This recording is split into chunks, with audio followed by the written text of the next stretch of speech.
ओम शांति।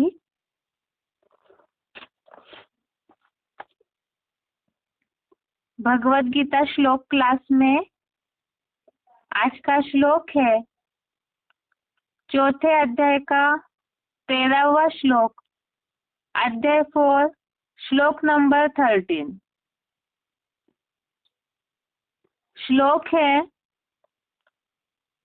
चातुर्वर्ण्यं मया सृष्टं गुण कर्म विभागशः तस्य कर्तारमपि मां विद्य कर्तारम अव्ययम्। श्लोक दोबारा। चातुर्वर्ण्यं मया सृष्टं गुण कर्म विभागशः तस्य कर्तारमपि मां विद्य कर्तारम अव्ययम्। संधि विषय ते श्लोक का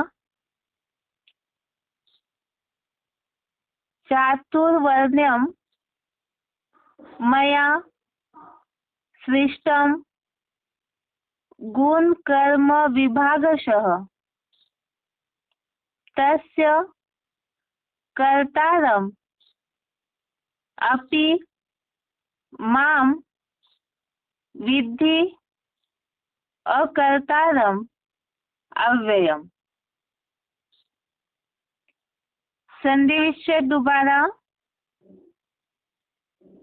चातुर्वर्ण्यं मया सृष्टं गुण कर्म विभागशः तस्य कर्तारम् अपि मां विद्धि अकर्तारम् अव्ययम्। शब्दों का अर्थ है मया अर्थात मैंने, गुण कर्म विभागशः अर्थात गुण कर्म के विभागानुसार, चातुर्वर्ण्यम अर्थात 4 वर्णों को, सृष्टम अर्थात रचा था, तस्य अर्थात उसका, कर्तारम अर्थात कर्ता होने पर, अपि अर्थात भी, अकर्तारम अर्थात अकर्ता, माम अर्थात मुझ, अव्ययम अर्थात अक्षर को, विद्धि अर्थात समझ लेते हैं। शब्दों का अर्थ दोबारा। मया अर्थात मैंने, गुण कर्म विभागशः अर्थात गुण कर्म के विभागानुसार, चातुर्वर्ण्यम अर्थात 4 वर्णों को, सृष्टम अर्थात रचा था, तस्य अर्थात उसका, कर्तारम अर्थात कर्ता होने पर, अपि अर्थात भी, अकर्तारम अर्थात अकर्ता, माम अर्थात मुझ, अव्ययम अर्थात अक्षर को, विद्धि अर्थात समझ लेते हैं। श्लोक का अर्थ है मैंने गुण कर्म के विभागानुसार 4 वर्णों को रचा था, उसका कर्ता होने पर भी, अकर्ता मुझ अक्षर को समझ लेते हैं।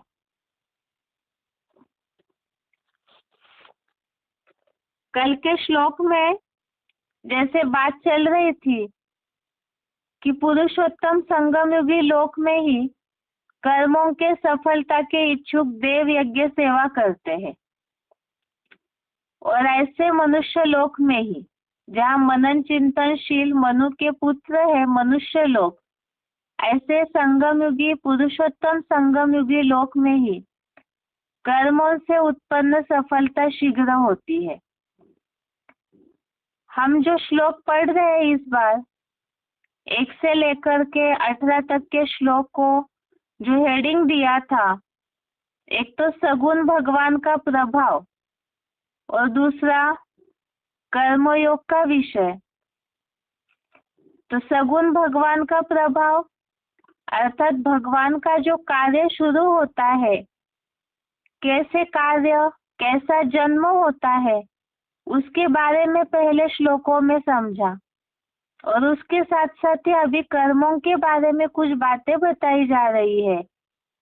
जैसे संगम युग में सफलता शीघ्र होती है कर्मों की, असंभव भी संभव होता है, और ऐसे कर्मों की थ्योरी समझते समय जिस तरह से कर्म किए गए हैं संगम युग में गुण और कर्म के अनुसार, तो उसी हिसाब से सभी के गुण कर्म के अनुसार ही 4 वर्णों की रचना हुई है। भगवान के कार्य की पहचान ही ऊपर से अभी तक बताई जा रही है, तो इसमें यही बात बताई कि ये 4 वर्णों को रचा था, उसका कर्ता होने पर भी अकर्ता मुझ अक्षर को समझ लेते हैं। एक बार इसका क्लैरिफिकेशन सहित अर्थ भी देखते हैं। कल्प या चतुर्युगी पहले भी हर व्यक्ति के भावानुकूल मैंने पुरुषोत्तम संगम युग में हुए गुण कर्म के विभागानुसार नंबरवार 4 वर्णों को रचा था। उसका मेरी श्रीमत से मेरे समान बने ज्योतिर्लिंग रूप अव्यक्त मूर्ति के कर्ता होने पर भी सदाशिव ज्योति अकर्ता अभोक्ता अगर्भ जन्मा अनासक्त एवं निर्विकारी मुझ अक्षर अमोघ वीर्य को मूर्तिमान भोगी आत्मा महादेव शंकर समझ लेते हैं। यहाँ जो बात लिखी है मूर्तिमान भोगी आत्मा महादेव शंकर समझ लेते हैं, यहाँ मूर्तिमान के आगे निशानी लगी हुई है और उसका स्पष्टीकरण नीचे लिखा हुआ है। निराकार शिव ज्योति सदा परम धाम वासी है और आदिदेव आदम एडम काशी कैलाशी वासी साकारी दुनिया का वासी है।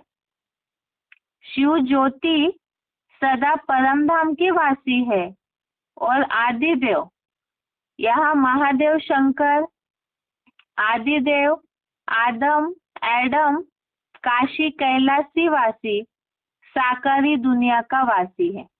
तो शिव और महादेव शंकर इन दोनों का अंतर इसमें बता दिया। तो श्लोक में ये बात आई है, कर्मों की बात बताते बताते गुण और कर्म के विभाग अनुसार 4 वर्णों की रचना के बारे में बताया, जिन 4 वर्णों के स्पष्टीकरण के लिए ही रेफरेंस में 18वें अध्याय में कुछ श्लोक दिए हुए हैं। ये 4 वर्णों के नाम बताने के लिए समझने के लिए ही 18वें अध्याय का 41वां श्लोक पहले अध्याय 18 श्लोक नंबर 41 ये श्लोक है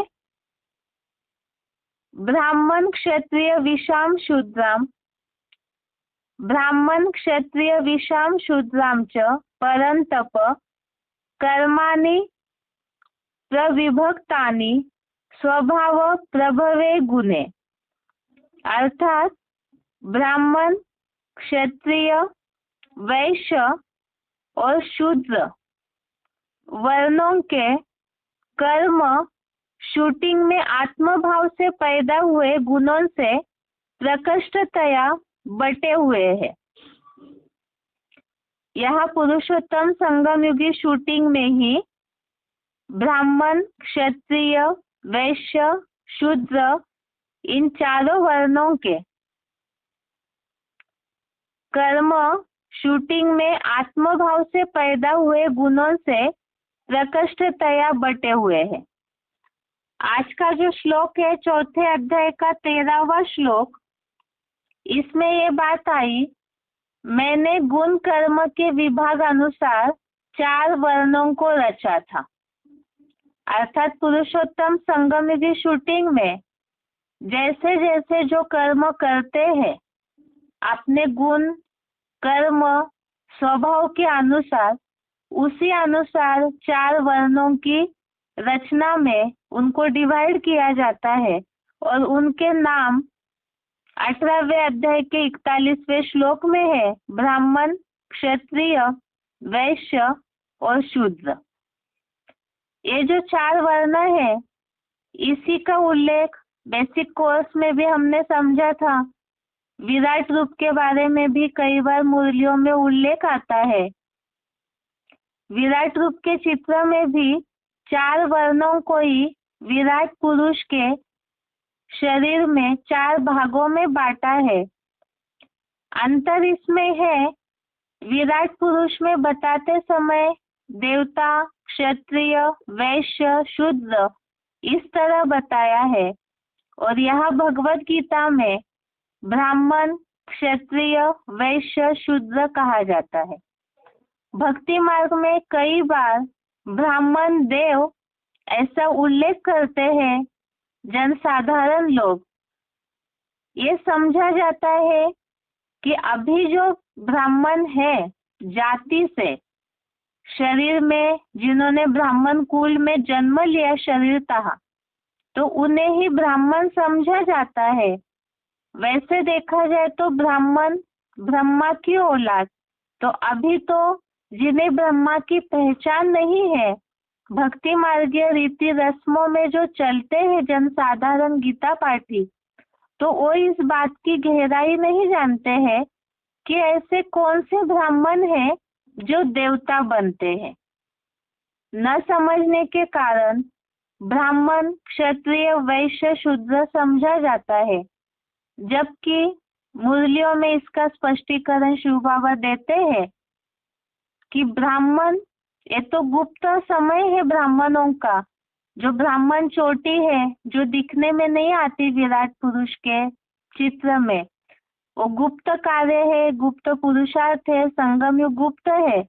और देवता, क्षत्रिय, वैश्य, शूद्र ये ब्राह्मण ही देवता भी बनते हैं।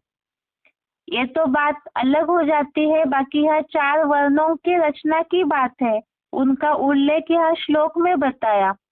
अभी ये चारों वर्णों के गुण और कर्म क्या क्या होते हैं उसके रेफरेंस के लिए भी 18 अध्याय के ही आगे के श्लोक है।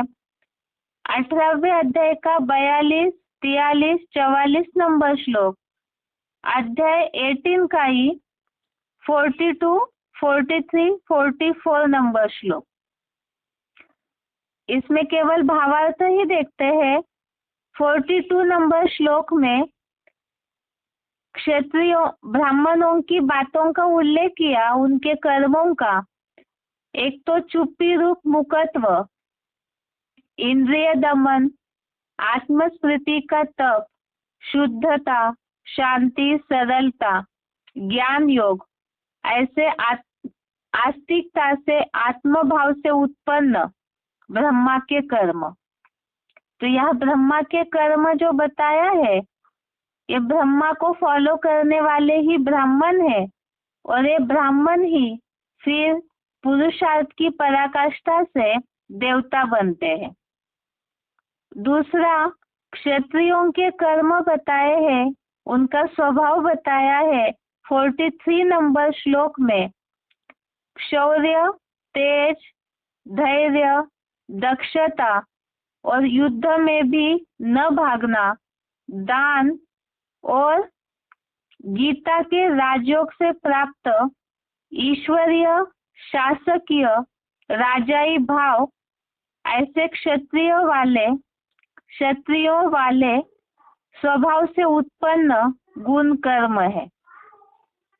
इसी तरह से वैश्यों का भी बता दिया, खेती, गोरक्षा, व्यापार, ये उनके स्वभाव से उत्पन्न कर्म। और शूद्रों के लिए बता दिया चौतरफा नौकरी चाकरी, सेवा शुश्रूषा करना। यहाँ तो गीता में इस तरह से जो स्थूल कर्म है, शरीर से जो कर्म किए जाते हैं, उस हिसाब से उनके स्वभाव गुण अनुसार बता दिया। और मुरलियों में तो शिव बाबा इन सारी बातों का उल्लेख करते ही है। जिस तरह से 4 वर्ण है, इसके साथ साथ 9 कुरी के ब्राह्मणों में जो बांटा जाता है, तो उनके सारे गुण कर्मों का उल्लेख तो मुरलियों में शिव बाबा बताते हैं।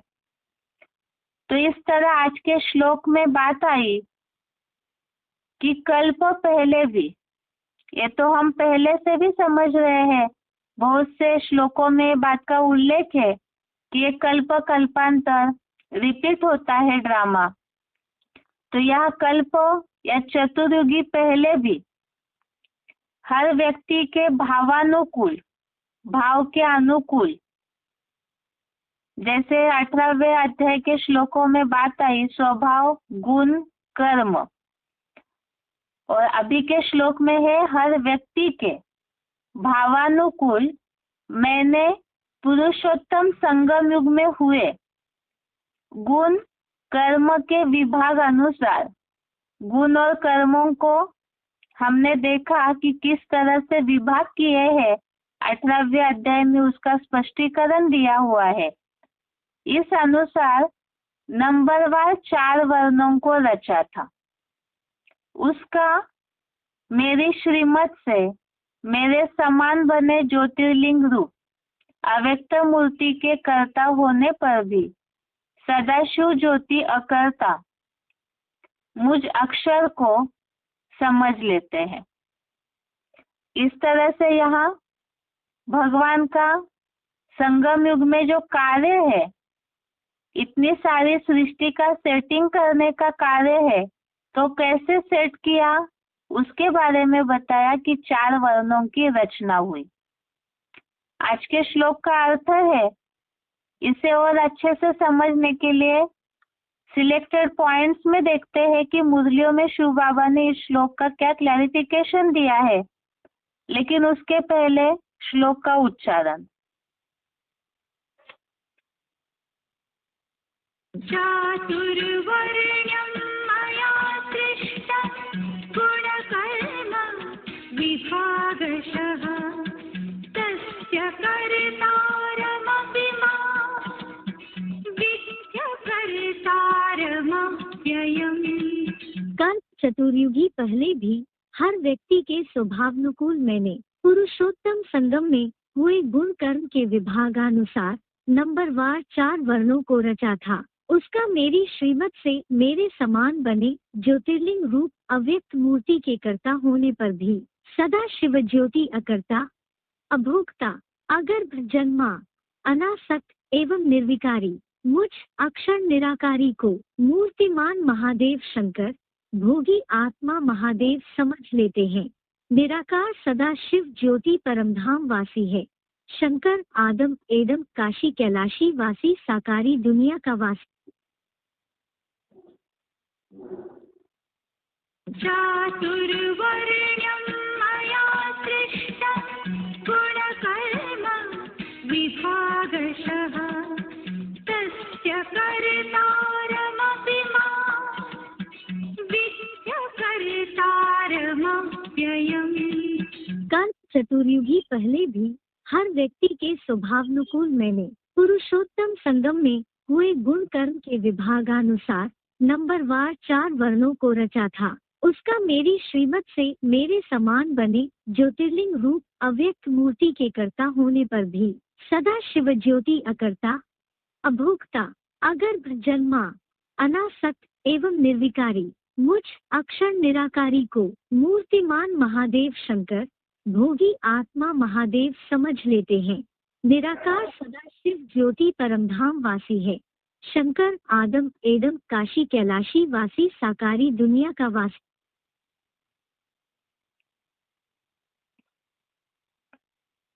आगे वार्तालाप का पॉइंट है वार्तालाप नंबर 1682, डिस्कशन नंबर 1682।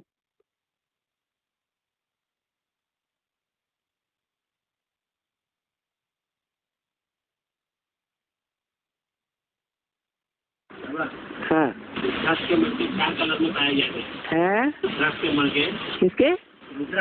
रुद्राक्ष 4 रंगों में पाए जाते हैं। हाँ जी। सफेद, काला, लाल और पीला। हाँ जी। बताई की याद है। 4 अवस्थाओं की यादगार है। तो रुद्राक्ष के मणके हैं वो 4 अवस्थाओं से पसार होते हैं। तो गीता में श्लोक आया है, चातुर्वर्ण्यम मया सृष्टम गुण कर्म विभाग से। नहीं सुना? मैंने ही संगम युग में 4 प्रकार के ब्राह्मणों की रचना की है। ब्रह्मा के कितने पुत्र हुए? 4 पुत्र हुए। तो 4 ही प्रकार के ये ब्राह्मण हैं। कोई सच्चे ब्राह्मण बनते हैं, कोई क्षत्रिय बन जाते हैं, कोई वैश्य बन जाते हैं विशेष कर्म करते करते, और कोई तो क्षुद्र बन जाते हैं। सारे ही नीच कर्म।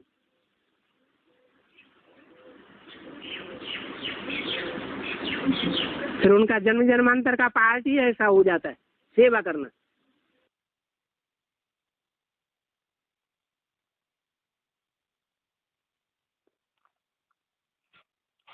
आगे का पॉइंट है वार्तालाप नंबर 1746, डिस्कशन नंबर 1746।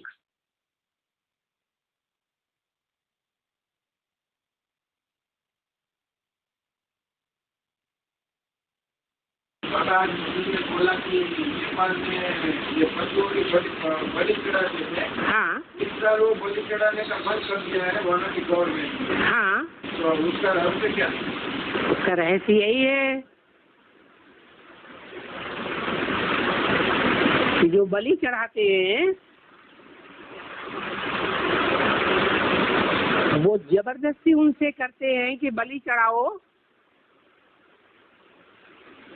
या स्वतंत्र हो, स्वतंत्र रहने का नियम अपनाओ। जबरदस्ती करते। वो करना चाहिए या नहीं करना चाहिए? नहीं करना चाहिए। जो जैसा काम करना चाहता है उसको वैसा काम करने दो। भक्ति मार्ग में भी युद्ध करने वाले दूसरे होते हैं।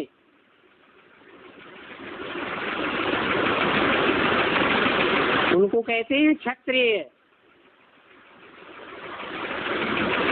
सेवा करने वाले दूसरा ग्रुप होता है, उनको कहते हैं शूद्र।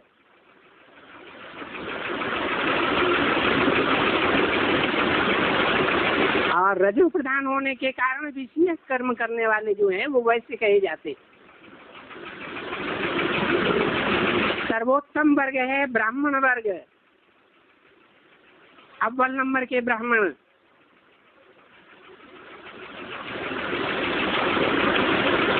जो पवित्र रहते हैं उनको ब्राह्मण कहा जाता है। युद्ध नहीं करते हैं, टांग दबाने की सेवा भी नहीं करते हैं दूसरों की, अपने बच्चों की करेंगे, अपने माँ बाप की करेंगे, दूसरों की सेवा नहीं करेंगे। गीता में भी लिखा है, ये 4 वर्णों की रचना मैं अभी संगम युग पर करता हूँ। क्या? चातुर्वर्ण्यम मया सृष्टम गुण कर्म विभाग से। गुण, कर्म और स्वभाव को देख करके 4 वर्णों की रचना यहाँ कर देता हूँ संगम युग में। क्योंकि सब तो ज्ञान का, योग का आधार लेकर के पवित्र नहीं बन सकेंगे। बन सकेंगे? हैं? बनेंगे या विकारों में ही उलझ के रह जाएंगे? हैं? उलझ के रह जाएंगे।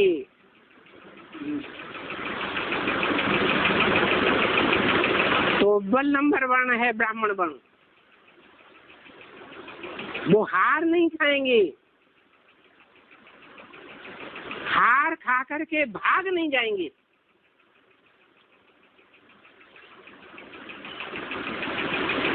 दूसरा वर्ण वो है क्षत्रिय, हार खा जाते हैं,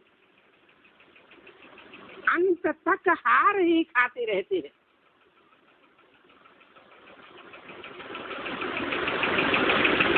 जीते जी विजय प्राप्त नहीं कर पाते। तो क्या हो जाते हैं? क्या बनते हैं? जन्म जन्मांतर क्षत्रिय बनते हैं, मिलिट्री में भर्ती होते हैं या नहीं होते हैं? हैं? होते हैं। तीसरे वैश्य हैं, उनका स्वभाव ही जन्म जन्मांतर का विशेष है। योग का स्वभाव ही नहीं है, ज्ञान में रमण करने का स्वभाव ही नहीं है। प्रयास करेंगे भी तो भी उनसे न याद का पुरुषार्थ होता है और न ज्ञान में बुद्धि टिकती है। विषय ही बने रहते। वो हो गए वैश्य। चौथे वो है छोड़ देते हैं, हमारे बस का ये सब रोग नहीं, हम तो बस जो ब्राह्मण हैं, जो क्षत्रिय हैं, जो वैश्य हैं, उनकी सेवा करेंगे। कर्मणा सेवा में ही वो अपने को श्रेष्ठ समझते हैं। बुद्धियों की सेवा करना नहीं जानते। ज्ञान में भी बुद्धियों को लगाया जाता है, ज्ञान की सेवा नहीं कर सकते।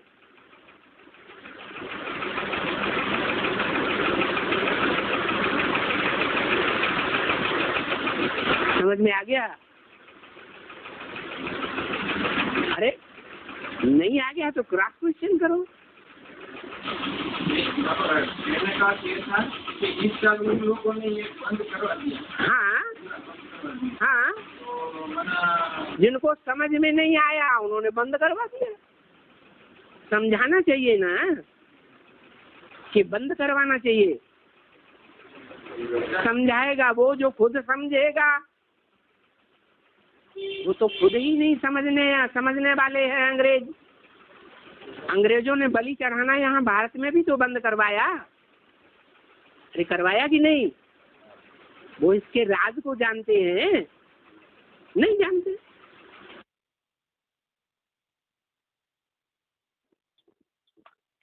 आगे का पॉइंट है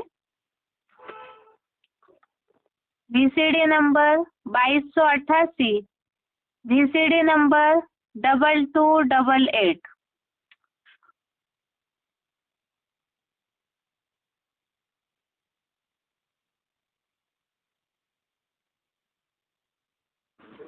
आज की बात बताइए 66 की। It was said about the beginning, about 66. जब ब्रह्मा बाबा जीवित थे, When Brahma Baba was alive, Brahma की गोद में बच्चे खेलने वाले थे। the children used to play on the lap of Brahma. तो गोद में खेलने वाले बच्चों के साथ माँ बाप प्यार से पेश आते हैं, So, do the parents treat the children who play on their lap with love, या कठोर बर्ताव करते हैं? or do they behave strictly? है? शास्त्रों में भी लिखा है।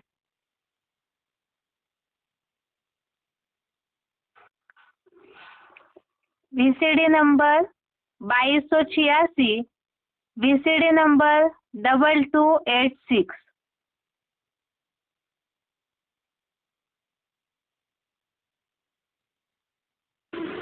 मनुष्य आत्माएं तो एक जन्म का वर्षा देती है। अपनी रचना बाल बच्चों को जो हद के हैं, चाहे वो क्राइस्ट ही क्यों न हो, हद के 250 करोड़ मनुष्य आत्माओं का बाप कहा जाता है। लेकिन वो तो बेहद का बाप है, बेहद की सुख शांति का वर्षा देता है। वो बाप अभी सृष्टि पर आया हुआ है। गुरु ब्रह्मा के रूप में सारे संसार में ब्रह्मा कुमारी ईश्वरी विश्वविद्यालय खुले हुए, जिनमें 9 कुड़ी के ब्राह्मण तैयार हो रहे हैं। भक्ति मार्ग में ब्राह्मणों की 9 कुड़ियां मानी जाती हैं, एक से एक श्रेष्ठ, एक से एक नीची। तो वो 9 कुड़ियां तैयार हो रही हैं, चारों वर्ण अभी तैयार हो रहे हैं। सतयुग के संगम में ब्राह्मण बनने वाले सब सतयुग के देवता, त्रेता के क्षत्रिय, द्वापर के विषय विकार पीने वाले, व्यभिचारी बनने वाले,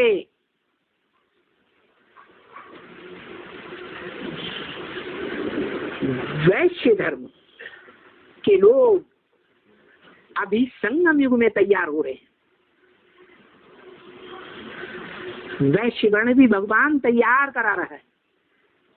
और सबसे नीचे हैं जो ब्राह्मणों की सेवा भी करते हैं, क्षत्रियों की भी सेवा करते हैं, नीच कर्म करने के कारण, अत्यंत व्यभिचारी होने के कारण, क्षुद्र कर्म करने के कारण शूद्र बनते हैं। वैश्यों की भी सेवा करते हैं, दास दासी बनकर रहते हैं। इसलिए गीता में लिखा है, चातुर्वर्ण्यम मया सृष्टम गुण कर्म विभाग से। संगम युग में, पुरुषोत्तम संगम युग में जब भगवान आते हैं तो 4 वर्णों की रचना कराते हैं।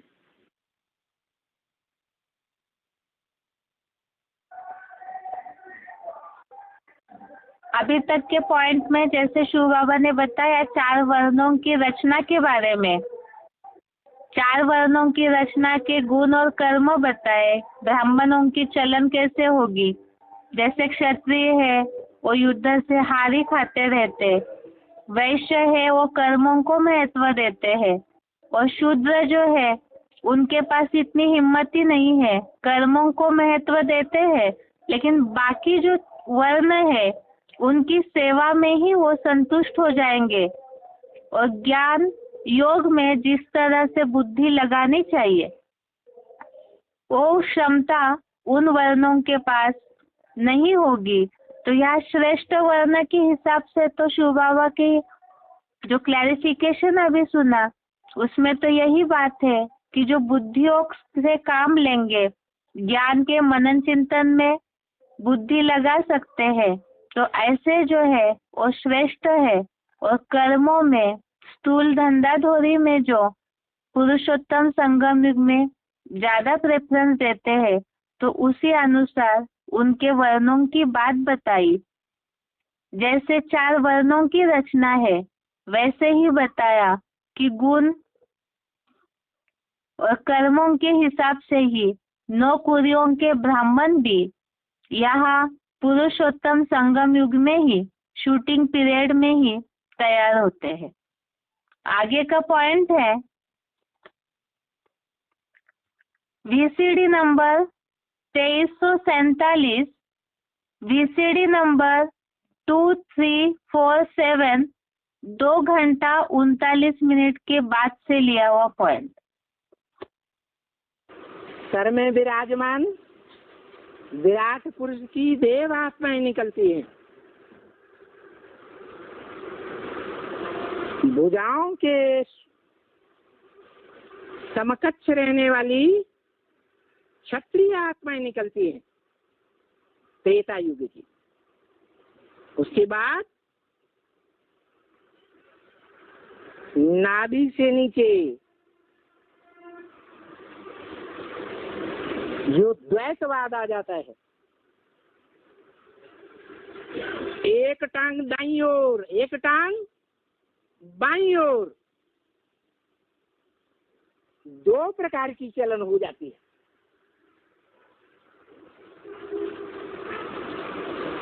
जिन्हें वाम मार्गी कहा जाता है, विदेशी। बाएं हाथ से कचरा साफ करने का काम किया जाता है और दाएं हाथ से दान धर्म आदि अच्छा कार्य किया जाता है। तो जो पवित्रता को पालन करने वाले धर्म हैं, बौद्ध धर्म, संन्यास धर्म, सिख धर्म, आर्य समाज, वो अच्छाई को महत्व देने वाले धर्म, वो दाईं भुजा है और दाईं टांग है। अच्छे रास्ते पर चलने वाली आत्माएं। और बाकी वाम मार्ग में कन्वर्ट होने वाली आत्माएं।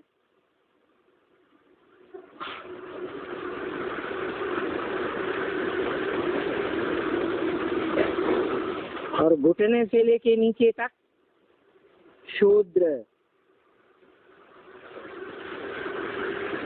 जो सारे शरीर का भार वहन करते हैं।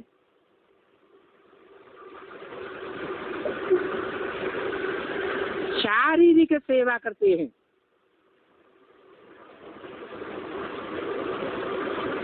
ब्राह्मण मन बुद्धि की सेवा करते हैं।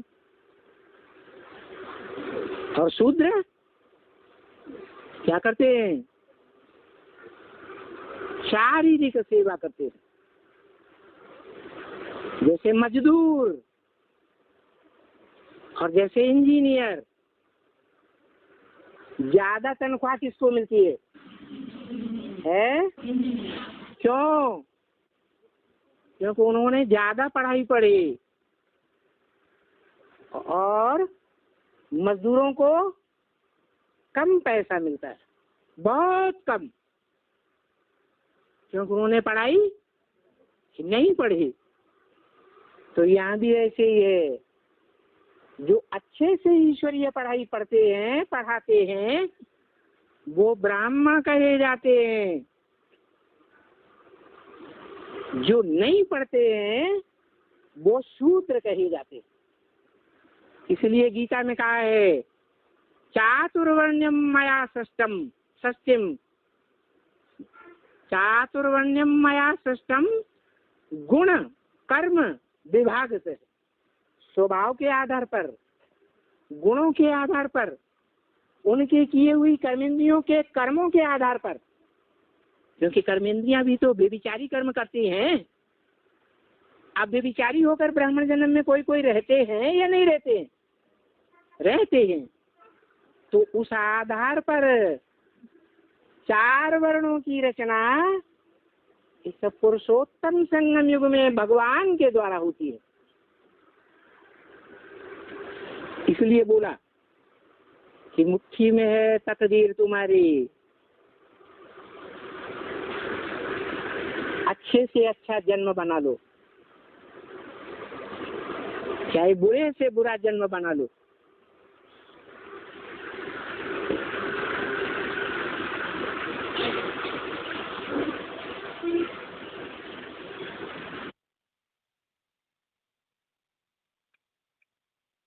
अभी के पॉइंट में जैसे 4 वर्णों की रचना का स्पष्टीकरण दिया है। लौकिक दुनिया में जैसे इंजीनियर जो ज्यादा बुद्धि चलाते हैं, पढ़े लिखे होते हैं, उनको तनख्वाह ज्यादा मिलती है, और जो मजदूर है भले मेहनत बहुत करते हैं लेकिन पढ़ाई नहीं पढ़ी, तो मजदूरी का काम करना पड़ता है, मेहनत भी ज्यादा, तनख्वाह भी कम। इसी तरह तुलना करके शिव बाबा ने इस पॉइंट में बताया, ब्राह्मण जो बुद्धि योग की, ज्ञान की सेवा करते हैं तो ऊंची कैटेगरी है, और जो कर्म को महत्व देते हैं तो शूद्रों की कैटेगरी हुई। इसी हिसाब से गुण कर्म विभाग के अनुसार संगम युग में ही जो जैसे कर्म स्वभाव को अपनाते हैं, ज्ञान योग को जितना धारण कर पाते हैं, उसे अनुसार कैटेगरी है। और इसी के लिए शिव बाबा ने बताया, मुट्ठी में है तकदीर तुम्हारी। आगे का पॉइंट है,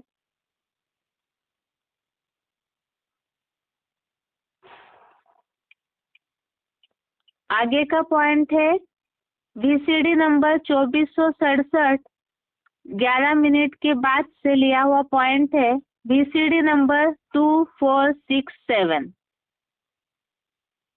उस ब्रह्मा के द्वारा तुम क्या बने है? एक ही अक्षर से पता चल जाता है, ब्राह्मण बने।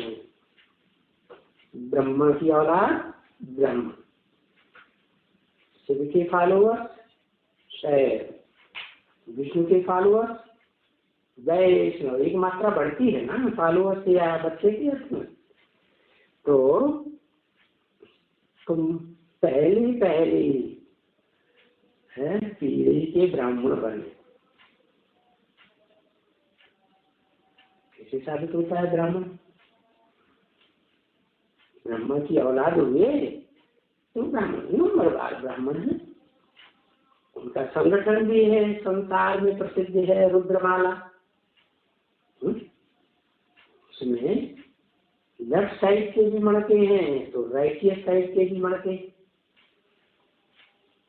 इस दुनिया के बीज हैं, ये बीज रूप आत्माओं की दुनिया की माला है। माला माने संगठन। तो इस माला के तुम आत्मा रूपी मणके हो, है?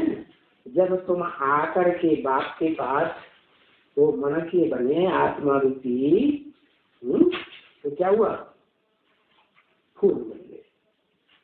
क्या पहले शूद्र थे? क्या थे? शूद्र थे। फिर क्या बन गए? ब्राह्मण बन गए। गीता में बोला है ना, मैं आता हूं तो चातुर्वर्ण्यम मया सृष्टम गुण कर्म स्वभाव से।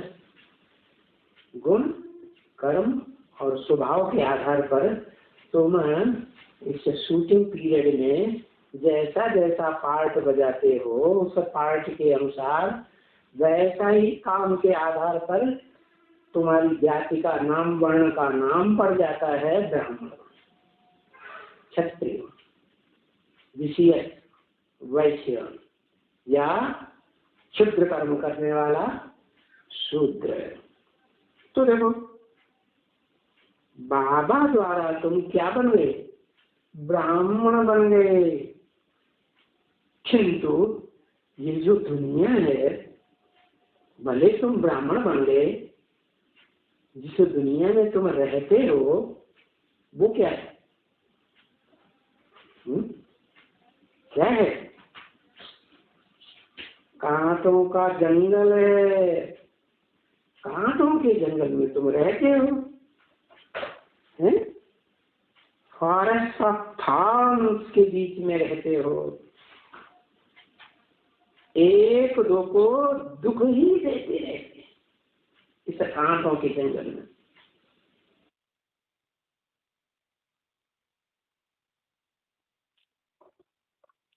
आगे का पॉइंट है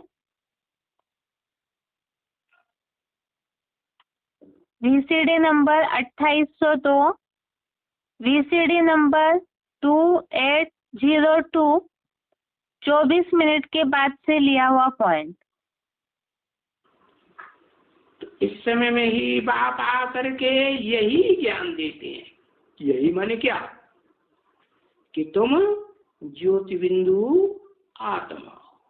हाँ, और वो ज्योति बिंदु आत्मा ऐसे नहीं 10 इंद्रियों में से नाक में प्रवेश करती है, आंख में प्रवेश करती है, नाक में मुंह में प्रवेश करती है, या कर्मेंद्रियों में प्रवेश करती है? न, ऐसे नहीं है। नहीं कि लिंग में प्रवेश करती है जो पत्थर के रूप में दिखाया जाता है। नहीं, अरे पत्थर है तो उसकी बुद्धि में बैठेगा कि कौन प्रवेश किया, कौन आया, कौन निकल गया। उसकी बुद्धि में तो बैठी, उसे की तो क्या, मैं आता हूँ तो कोई भी ब्रह्मा नामधारी 4 मुख का हो, 5 मुख का हो, कोई की बुद्धि में बैठता ही नहीं कि मैं आया या गया। तो पहले नहीं समझा तो दूसरे तीसरे जल्दी कहाँ से समझेंगे। तो मैं जब वो जो 4 मुखों वाला ब्रह्मा जो दुनिया में दिखाया जाता है, जिससे 4 वर्ण पैदा हुए, क्या जो कहा जाता है चातुर्वर्ण्यम मया सृष्टम, मैंने 4 वर्णों की रचना की। ब्राह्मण, देवता, क्षत्रिय और शूद्र। शूद्र माने क्षुद्र कर्म करने वाले, क्षुद्र से बिगड़ करके बन गया शूद्र। क्षुद्र कर्म क्या? दूसरों को दुख देना, ये क्षुद्र कर्म हुआ ना। तो द्वैतवादी द्वापर युग से ये जो दैत्य आते हैं ना, दिति माने फाड़ देना, ये जो फाड़ने चीरने का काम करते हिंसा का, यही वास्तव में क्षुद्र कर्मी है सारे द्वापर युग से, जिनके प्रभाव में तुम देव आत्माएं आ जाती, प्रभावित हो जाती, उनकी प्रजा बन जाती।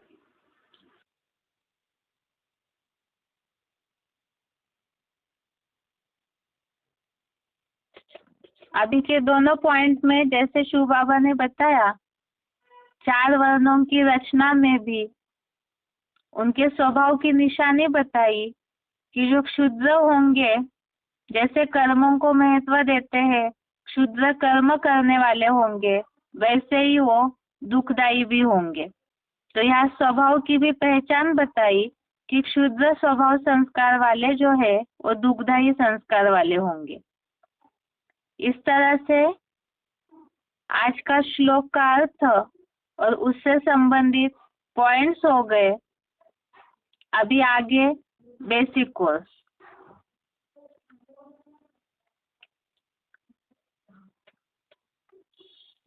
बेसिक कोर्स में अभी तक जैसे हमने समझा था, भगवान के बारे में एक तो भगवान की सही पहचान नहीं है, उसके कुछ प्रूफ हमने समझे थे। जैसे यथार्थ पहचान नहीं है तो अनुभूति नहीं होती है, प्राप्ति की अनुभूति नहीं होती तो मांगते रहते हैं। यथार्थ पहचान नहीं है इसीलिए दुखी है। और बहुत सारी जो सोचते हैं कि हम भगवान को अच्छी रीति से जानते हैं, तो ऐसे भी आत्माएं, ऐसे भक्ति मार्गीय कई जनसाधारण लोग हैं जो भगवान के बारे में दुनिया में भी बहुत सारी वैरायटी गलत मान्यताएं बुद्धि में लेकर बैठे हैं। तो उन विरोधाभास वाली मान्यताओं को भी हमने देखा। जैसे उदाहरण के लिए, एक तरफ कहते हैं भगवान ऊपर वाला और दूसरी तरफ से सर्वव्यापी कह देते हैं। एक तरफ सर्वव्यापी कह दिया, दूसरी तरफ श्रद्धा स्थान बनाकर एक जगह मंदिर या मूर्ति की पूजा करने जाते हैं, बेअंत कह दिया है, और दूसरी तरफ से भगवान को पाने की साधनाएं करते हैं।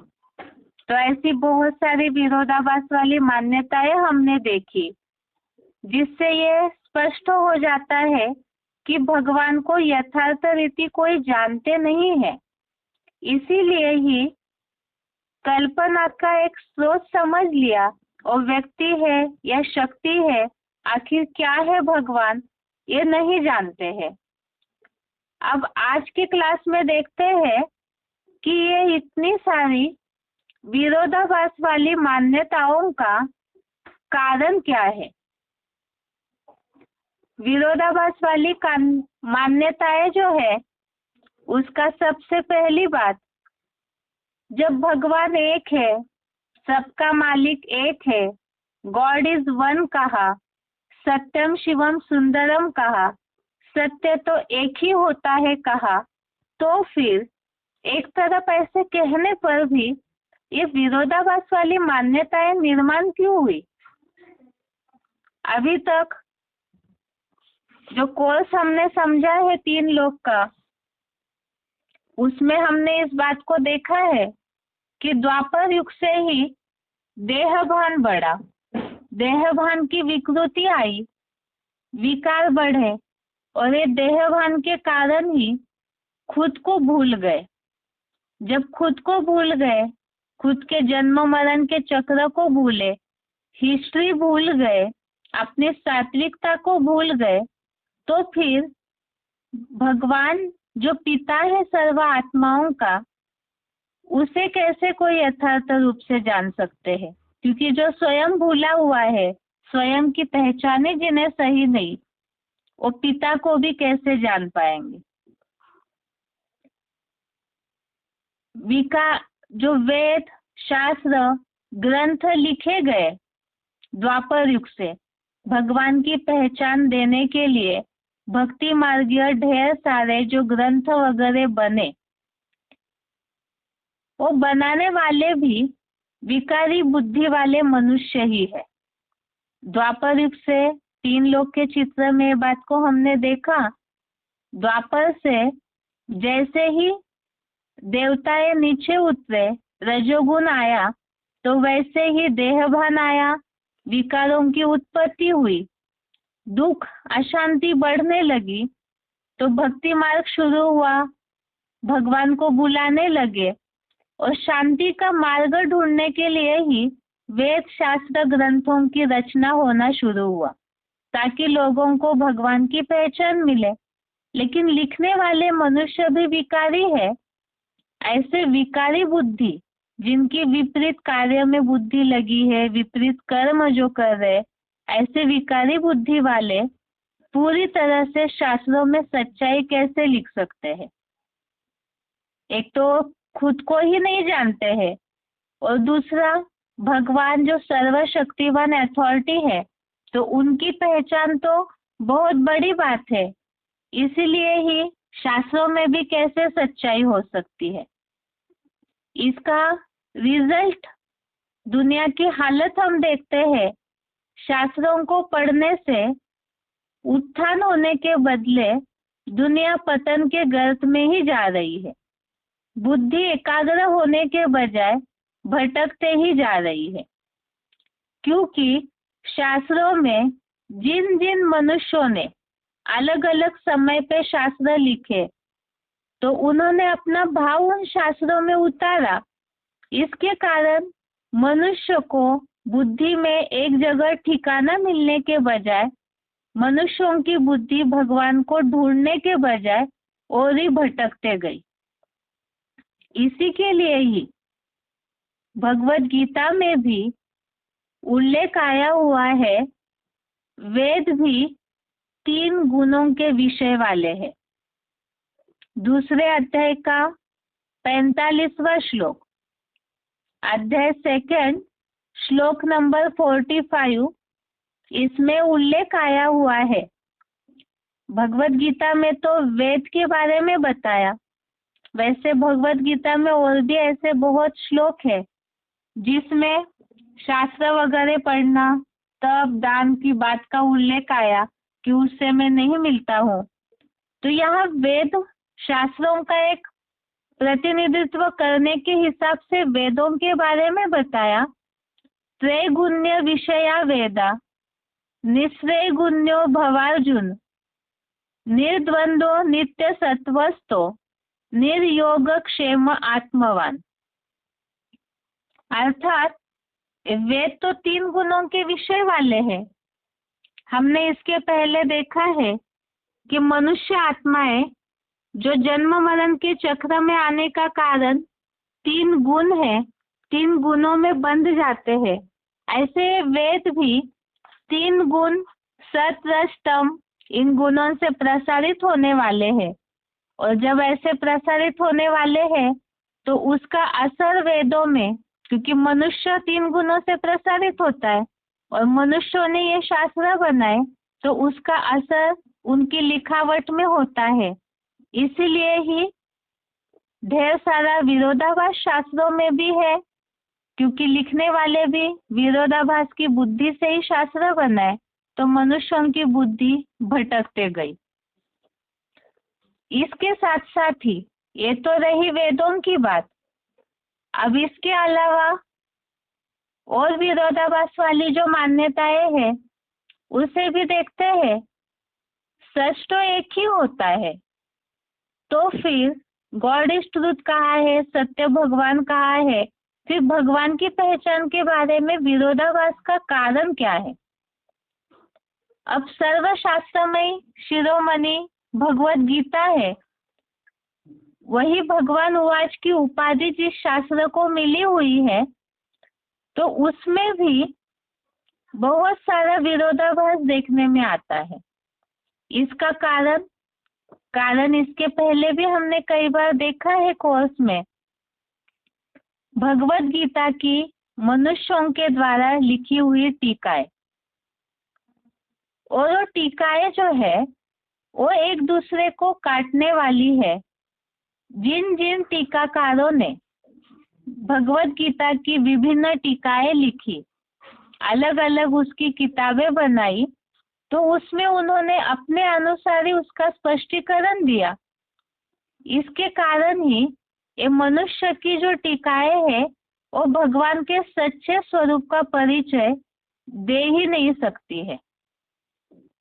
जब भगवत गीता की टीकाएं ही भगवान का सच्चा परिचय नहीं दे सकती, और सच्ची गीता की टीकाएं नहीं है बल्कि झूठी है, क्योंकि सत्य एक होता है, अनेक नहीं। अर्थात भले ही टीकाकारों ने अगर उसकी टीकाएं की मनुष्यों को समझने के लिए सुविधा वाली भाषा में, उसका अगर उन्होंने अनुवाद किया भी होगा, तो भी जो सच्चाई है उसे लोप नहीं होना चाहिए था। लेकिन मनुष्य खुद सही बात को समझे नहीं, तो टीकाओं को लिखते समय, उसका भाषांतरण करते समय, अनुवाद करते समय, या जो भी टीकाओं में उन्होंने कमेंट्स किया, उसमें सच्चाई, मूल जो सच्चाई है, भगवान का परिचय, भगवान के कार्य का परिचय जो मिलना चाहिए उसमें, तो वो सच्चाई ही लोप हो गई। इसीलिए इस बात को बोला कि भगवत गीता की टीकाएं तो निकली, लेकिन वो सच्ची टीकाएं नहीं है। वो गीता को ही उन्होंने इन टीकाओं के कारण झूठ कर दिया।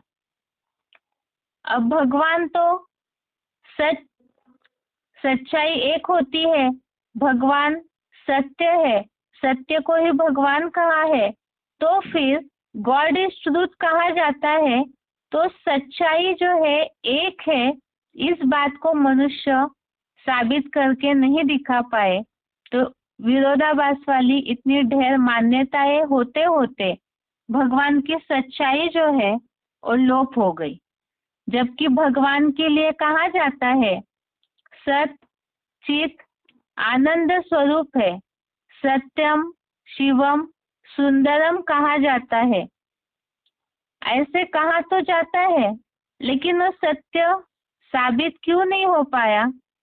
क्योंकि मनुष्य जो है कलयुगांत में पहुंचते पहुंचते ये सारी दुनिया ही झूठी हो जाती है। जो कहा जाता है झूठी माया, झूठी काया, झूठा सब संसार।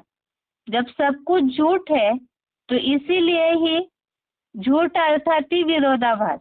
सत्य एक होता है और द्वैत आया, अनेक सारी टीकाएं आई, अनेक मतांतर आए। भगवान के अस्तित्व पर ही जहाँ प्रश्न उठा तो इसका मतलब मनुष्य सारे झूठे हो गए, तो इसीलिए भगवान के अस्तित्व को लेकर के भी इतने सारे विरोधाभास मनुष्यों के द्वारा निर्माण हुए। आज हमने ये कारण देखा कि विरोधाभास वाली मान्यताओं का कारण क्या है। मनुष्य विकारी बने, विकारी बनने के साथ साथ देहभान भी है, देहभान के कारण विकार आए, विकारों के कारण मनुष्य झूठा भी हुआ और इसके कारण ढेर सारे विरोधाभास भगवान के अस्तित्व को लेकर के निर्माण हुए। ये एक कारण हो गया। और आगे देखते हैं, जो पवित्र ऋषि मुनि सन्यासी जिन्हें कहा जाता है, तो वो भी भगवान का सच्चा परिचय क्यों नहीं दे पाए, इसे अगले क्लास में देखते हैं। आज के लिए यहाँ तक ही। ओम शांति।